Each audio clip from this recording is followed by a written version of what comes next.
حنفیہ کے نزدیک تراویح سنت مؤکدہ ہونے پر دلائل دے دیجئے. بہت سے لوگ کہتے ہیں کہ یہ اصل میں تہجد کی نماز ہے اور نفل ہے, سنت مؤکدہ نہیں, تو ہم انہیں کیا دلیل دیں؟ ان سے پوچھیں کہ سنت مؤکدہ کی تعریف کیا ہے. کوئی بھی آدھی بات کر کے چھوڑ دیا کرے نا تو اس کی بات نہ لیا کریں. اس سے سنت مؤکدہ کی ڈیفینیشن کیا ہے؟ پہلے تو یہ پوچھیں کہ سنت کی دو قسمیں ہیں یا نہیں ہیں. ہو سکتا ہے وہ دو قسموں کا ہی منکر ہو. ایک صاحب ہیں وہ یوٹیوب پہ بڑے مشہور ہیں, وہ کہتے ہیں سنت مؤکدہ کچھ نہیں ہوتی, فرض ہے یا بس سنت ہے. تو میں نے کہا ٹھیک ہے, کسی نے مجھے بتایا, میں نے کہا ٹھیک ہے, اگر کوئی فجر میں روزانہ 2 رکعت میں انا اعطیناک الکوثر پڑھ کے رکوع کر لیتا ہے امام صاحب, تو لمبی سورت پڑھنا کوئی واجب تو نہیں ہے نا. تو روزانہ فجر میں اتنی مختصر سورت پڑھتا ہے تو کیا مقتدی اس کو چھوڑیں گے؟ بولو نا. لوگ بولیں گے بھائی فجر میں کو طول دینا کیا ہے, سنت ہے. اب وہ کہے کہ سنت ہے, فرض تو نہیں ہے نا, تو ہم کہیں گے بھائی بے شک فرض نہیں ہے, لیکن یہ سنت مؤکدہ ہے. نبی نے ہمیشہ 2 فرض جو پڑھے فجر کے ان میں قرات, بولو بھائی, لمبی کی ہے. اگر آپ مختصر قرات کرو گے آپ کو امامت سے نکال. اب آپ قل ہو اللہ پڑھ کے 2 رکعتیں پڑھ رہے ہو, حالانکہ فرض نہیں ہے لمبی قرات کرنا, واجب بھی نہیں ہے.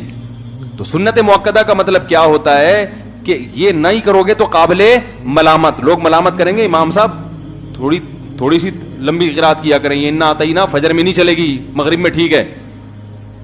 تو بالکل تراویح کا بھی ایسا ہی مسئلہ ہے کہ رسول اللہ صلی اللہ علیہ وسلم نے رمضان میں قیام اللیل کی اتنی فضیلت کہ جہاں روزے کا ذکر وہاں قیام اللیل کا بھی ذکر ہے. رمضان میں پتہ چلا روزہ اور قیام اللیل ساتھ ساتھ جڑے ہوئے ہیں. اب قیام اللیل کو فرض تو نہیں ہم قرار دے سکتے, کیونکہ یہ تو تراویح نبی نے 3 دن بعد چھوڑی اس لیے کہ فرض نہ ہو جائے.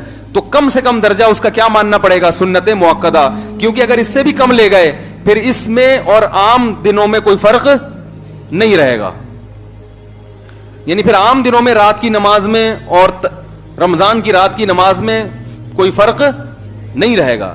تو وہ فرق جب ہی ہوگا جب عام دنوں کی رات کی نماز کو, چاہے وہ تہجد ہے یا کچھ بھی ہو, عام دنوں میں تو تراویح ہوتی نہیں ہے نا, تہجد ہی ہوتی ہے قیام اللیل میں, تو اس کو ہم نفل کہیں اور رمضان میں ہم کیا کہیں؟ سنت مؤکدہ. اب سوال یہ پیدا ہوتا ہے کہ پھر اس میں تو سنت مؤکدہ بھی داخل ہوگی, سنت مؤکدہ تہجد بھی داخل ہوگی, اس میں تراویح کی کیا خصوصیت ہے؟ تراویح کی خصوصیت یہ ہے کہ ہم دیکھتے ہیں کہ تہجد پورے سال پڑھی جاتی ہے, جبکہ تراویح صرف کس کے ساتھ خاص ہے؟ رمضان کے ساتھ خاص. تو جب یہ رمضان کے ساتھ خاص ہے تو وہ تہجد تو پورے سال ہے نا, اس میں تو یہ رمضان ہو غیر رمضان ہو, نبی 8 رکعتیں اکثر پڑھا کرتے تھے. تراویح ایک الگ سے نماز ہے جو باقاعدہ جماعت کے ساتھ ہے, اس میں لوگوں کا ہجوم ہوتا ہے, جبکہ امت کا تقریباً اس پر اجماع ہے کہ نفل نماز میں لوگوں کو اکٹھا کر کے جماعت سے نماز پڑھانے کی اجازت نہیں ہے. آپ دیکھو جیسے ہی عید کا چاند نظر آئے اب تہجد آپ جماعت سے نہیں پڑھ سکتے. اگر یہ عام تہجد کی طرح ہے تو آپ جماعت سے نہیں پڑھ سکتے, بلکہ 10 رکعتوں کے بعد پتہ چلا نا چاند ہو گیا, ختم, وہی نماز چھوڑ دی جاتی ہے. یہ بتانے کے لیے کہ یہ کس کی خاصیت ہے, یہ نماز یہ رمضان کی خاصیت ہے. اس لیے علماء کہتے ہیں چونکہ یہ رمضان کی خاصیت ہے تو حدیث میں جو آتا ہے قیام اللیل, اس میں یقیناً وتر بھی داخل ہے, تہجد بھی داخل ہے, تراویح بھی داخل ہے, لیکن اس قیام اللیل کا اولین مصداق تراویح ہے. سمجھ رہے ہو؟ اس کا اولین مصداق کیا ہے؟ تراویح. کیونکہ نبی صلی اللہ علیہ وسلم نے 3 دن تراویح باقاعدہ جماعت کے ساتھ, اور پھر حضرت عمر رضی اللہ تعالیٰ عنہ نے باقاعدہ اس کو جماعت کے ساتھ رائج کیا اس کو, اور پھر پوری دنیا میں جو اس وقت صحابہ کرام تھے, علماء تھے, سب نے حضرت عمر کے اس عمل کو لیا, کسی نے بھی حضرت عمر پہ اعتراض نہیں کیا. تو اس کی علامت ہے کہ یقیناً ان کے پاس محمد صلی اللہ علیہ وسلم سے کوئی دلیل ہوگی, جو دلیل ہم تک نہیں پہنچی لیکن صحابہ تک پہنچی تھی. ایسا ہو سکتا ہے کہ ایک دلیل ہم تک نہیں پہنچی, حضرت عمر تک پہنچ گئی. تبھی تو کہتے ہیں نا, حضرت امام ابو حنیفہ سے کسی نے پوچھا کہ آپ کے پاس تراویح کے سنت ہونے کی کیا دلیل ہے, تو انہوں نے وہ بخاری والی حدیث پیش نہیں کی کہ نبی صلی اللہ علیہ وسلم رمضان میں اور غیر رمضان میں 8 رکعتیں پڑھتے تھے, یہ نہیں پیش کی. اگر یہ تراویح کی دلیل ہوتی نا تو امام حنیفہ اس مشہور حدیث کا حوالہ دیتے کہ حضرت عائشہ سے یہ مروی ہے, بلکہ انہوں نے کیا دلیل دی؟ ما رأیت عمر مبتدعا, میں عمر بن خطاب کو بدعتی نہیں سمجھتا. کیا مطلب؟ عمر بن خطاب کے پاس یقیناً کوئی دلیل ہوگی. اگر وہ 8 رکعتیں جو رمضان غیر رمضان میں وہ تراویح کی دلیل ہوتی تو امام مالک اس حدیث کو اپنی کتاب میں ذکر کرتے ہیں, لیکن 8 رکعتوں کا قول نہیں کرتے. اس سے پتہ چلا کہ امام مالک بھی اس حدیث سے تراویح مراد نہیں لے رہے. اور جو موطا کی حدیث ہے جس میں آتا ہے کہ حضرت عمر نے 8 رکعتیں شروع کروائی ہیں, وہ بھی حدیث ضعیف ہے. اس کی بھی بڑی دلیل کیا ہے کہ اس حدیث کو موطا امام مالک کے جو مؤلف ہیں امام مالک وہ نہیں مان رہے, کیونکہ اگر امام مالک رحمۃ اللہ علیہ موطا کی اس حدیث کو درست مانتے جو ان کی اپنی کتاب میں ہے تو امام مالک بھی 8 رکعتوں کے قائل ہوتے, جبکہ امام مالک 36 رکعتوں کے قائل ہیں. تو بھائی نہ حضرت عمر کی 8 رکعت والی روایت کو امام مالک مان رہے ہیں, نہ حضرت عائشہ کی تہجد والی 8 رکعت کو امام مالک مان رہے ہیں, نہ امام شافعی اس سے استدلال کر رہے ہیں, نہ امام احمد بن حنبل استدلال کر رہے ہیں, اور نہ امام حنیفہ استدلال کر رہے ہیں.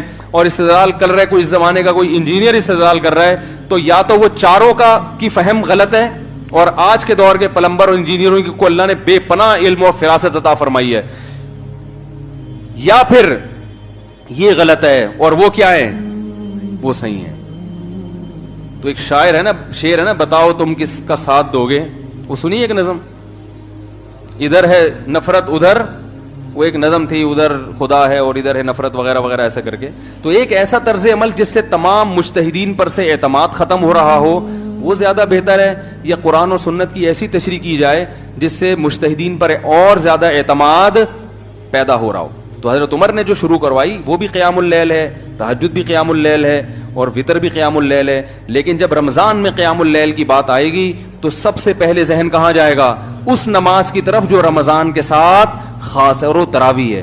تو اس لیے علماء تراویح کو عام نوافل کی طرح نہیں بلکہ سنت مؤکدہ کہتے ہیں. اور چونکہ جمہور کے نزدیک 20 رکعتیں ہیں, امام احمد بن حنبل سے 2 قول ملتے ہیں, 20 رکعتوں والا بھی, اور ایک اختیار بھی دیتے ہیں کہ اس بارے میں جتنی روایتیں منقول ہیں, 8 کا وہ بھی نہیں کہتے, کہتے ہیں 16 بھی منقول ہیں, 36 بھی منقول ہیں, 24 بھی منقول ہیں, تو ان میں سے جتنی چاہے پڑھ لو. لیکن دوسرا قول امام احمد کا بھی یہ ہے کہ بہتر کیا ہے, 20 رکعتیں.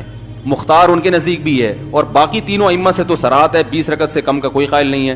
تو اس لیے علماء احناف کا یہ فتویٰ ہے کہ 20 رکعتیں ہی سنت مؤکدہ ہیں. ہاں کبھی کسی عذر سے چھوٹ جائیں, تھکاوٹ ہے, سفر ہے, تو سنت مؤکدہ کا حکم یہ ہے کہ کبھی کبھار چھوڑنے میں کوئی حرج نہیں ہے, لیکن چھوڑنے کا بالکل معمول بنا لینا, تو ہم یہ نہیں کہہ رہے کہ گناہ گار ہوگا, لیکن ایسا آدمی بہرحال قابل ملامت ہے. اس کو ملامت کی جائے گی کہ ایک چیز کی اتنی فضیلت اور نبی نے اتنا ابھارا, پھر خلفائے راشدین نے اس کو باقاعدہ زندہ کیا, آپ اس عبادت کو عام نوافل کی طرح چھوڑے چلے جا رہے ہو, تو یہ اچھا عمل نہیں ہے, آپ کو ایسا نہیں کرنا چاہیے.